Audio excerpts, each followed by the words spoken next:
JB, champion du monde, champion de France.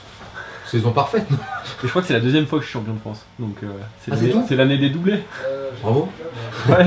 Non mais c'est bien de finir sur cette note-là. Après c'est vrai que les France pour nous c'est toujours c'est important d'y être, c'est important pour le public. Après c'est vrai que quand on a des longues saisons, une fois que la Coupe du Monde est terminée, c'est dur de se remobiliser pour les dernières courses.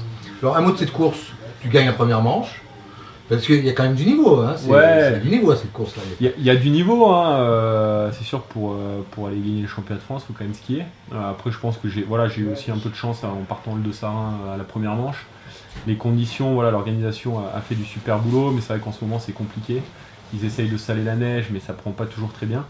Donc j'ai creusé un bon petit écart en première manche. Alexis Pinturo tombe en deuxième manche. Tu le savais ça quand t'es parti? Je le savais quand tu t'as entendu? Ouais. Donc voilà, après les conditions n'étaient pas évidentes, donc j'ai juste voulu assurer le minimum.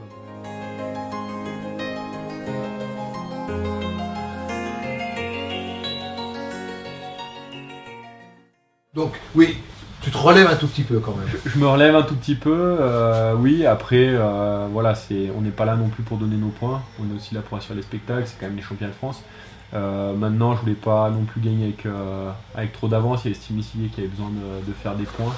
Il y a plein de jeunes aussi qui ont besoin de faire des points. Donc moi, l'essentiel était assuré en février. Mais tu sens le coup là, tu sens que ça va le faire. Tu dis bon, avec ce que j'ai fait là, je devrais j'ai fait une petite faute dans le mur, donc ouais. Je savais qu'il fallait pas que je me relève non plus trop. Et puis pour le spectacle, je pouvais pas non plus freiner. Donc voilà. Puis bon, il y a quand même du niveau, hein, donc faut pas non plus trop freiner parce qu'on peut vite se retrouver dixième et ça le fait un peu moins.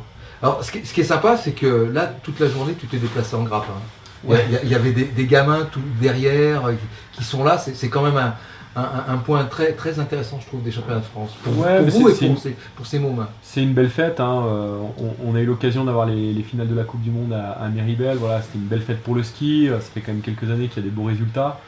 Et je pense que les gens ils vibrent à nous regarder à la télé ou à nous regarder dans une aire d'arrivée et ils nous le transmettent bien. Donc voilà, sur les championnats de France, c'est des ambiances qui sont un petit peu différentes, mais c'est vrai que on va dire toute la vallée. Serre Chevalier, Briançon, et ça doit descendre encore un petit peu plus bas, sont là parce qu'il y a les championnats de France, il y a tous les gamins des clubs. Donc voilà, c'est aussi super sympa parce que c'est des gamins qui rêvent de faire comme nous. Donc voilà, c'est des journées qui sont longues pour nous, mais c'est important qu'on prenne le temps de faire les petits autographes, les petites photos, parce que moi je sais que quand j'étais gamin, tu rentres à la maison. C'était qui toi?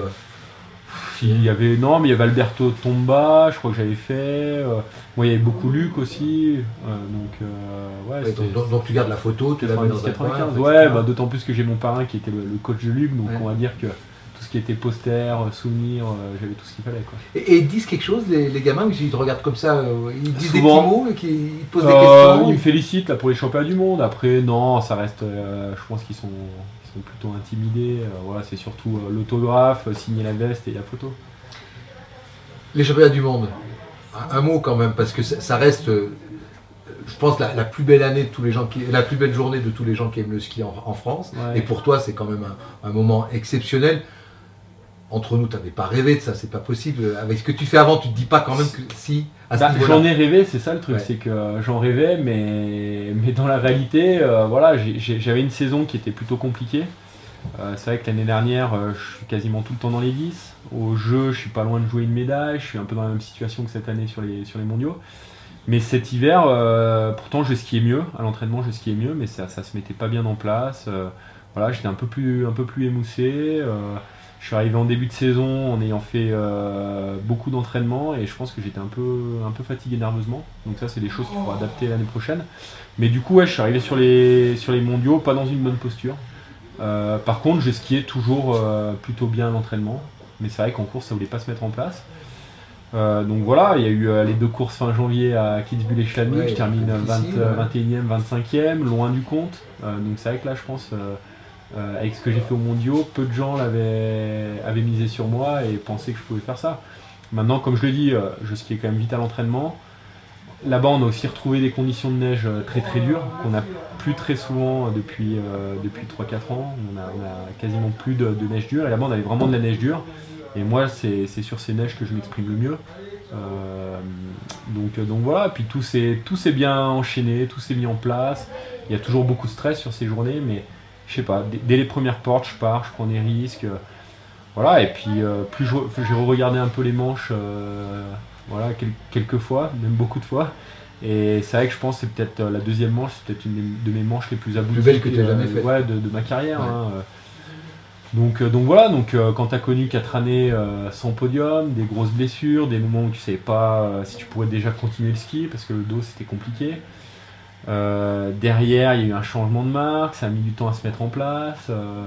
Et puis j'ai tourné autour beaucoup. Quoi. Donc c'est sûr que de faire ça le jour J, c'est un peu ce que rêvent tous les athlètes de haut niveau.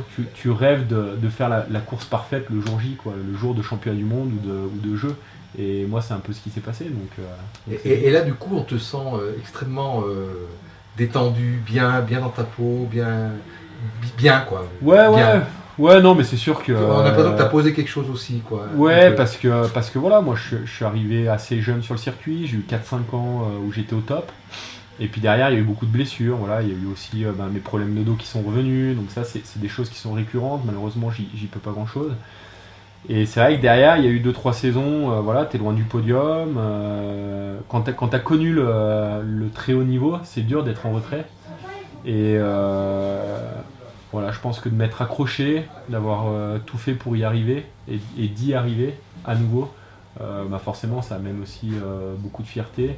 Tu te dis, bon bah voilà, ma carrière elle est longue, j'ai fait des résultats à 22 ans, j'ai refait des résultats à 30 ans, et ça c'est quand même quelque chose qui est beau de durer, d'avoir de la longévité, quoi. Alors pour l'année prochaine, tu restes sur 2 très belles sensations du coup, puisque tu fais le meilleur temps de la deuxième manche de la finale à Méribel, et là champion de France. Parce que maintenant tu plies les skis, tu les poses, tu vas faire des tests, tu vas faire quoi?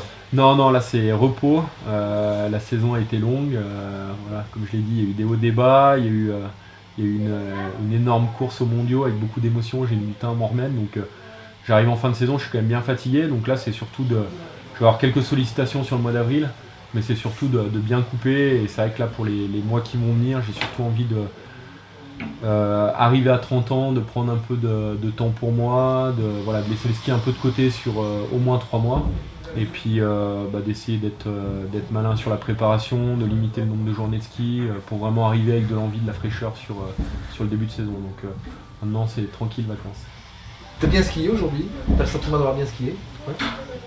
Après, voilà, j'ai remarqué aussi que plus tu vieillis et plus tu as besoin on va dire, de pression, d'enjeu pour vraiment arriver à sortir ton meilleur niveau. Moi, j'ai connu pas mal de blessures. Donc c'est vrai qu'aujourd'hui, voilà, il y avait moins d'enjeux, moins de pression. Il y avait un risque de blessure qui était quand même là parce que voilà, on a fini la saison, on se relâche un petit peu. Donc non, c'est pas mon meilleur ski aujourd'hui, mais c'est pas. Parce qu'il y a quand même, on l'a dit pour commencer, il y a quand même un beau niveau avec Pinturo, ouais. Avec Julien, avec. Il y a du beau Victor, niveau maintenant. avec, on va dire que l'objectif de la journée, c'était de finir les 2 manches sans casse, quoi. Tu peux partir en vacances tranquille. Donc là maintenant, je peux partir en vacances serein. Parfait. Bonnes vacances. Merci. Merci à toi. Ça vous va? Super. Bon, ben voilà. Bon, merci à toi. Nickel.